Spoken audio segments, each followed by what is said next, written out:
শ্রীভূমি জেলায় বিপুল পরিমাণ মাদক ধ্বংস। আজ শ্রীভূমি জেলার সিনিয়র পুলিশ সুপারের উপস্থিতিতে বিপুল পরিমাণ মাদকদ্রব্য ধ্বংস করা হয়েছে।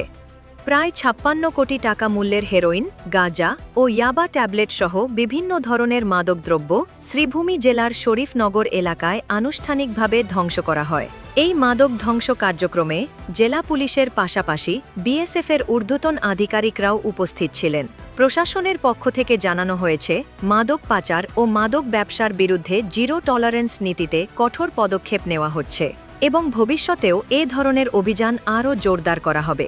পুলিশ প্রশাসন জানায়, যুব সমাজকে মাদকের ভয়াল গ্রাস থেকে রক্ষা করতে আইনশৃঙ্খলা রক্ষাকারী বাহিনী নিরলসভাবে কাজ করে যাচ্ছে।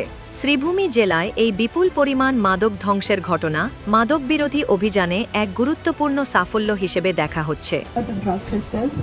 But to destroy this menace which is troubling our society, which is a threat to our society, to the health and to the life of the children. Today we are about to destroy 5.315 kilos of heroin,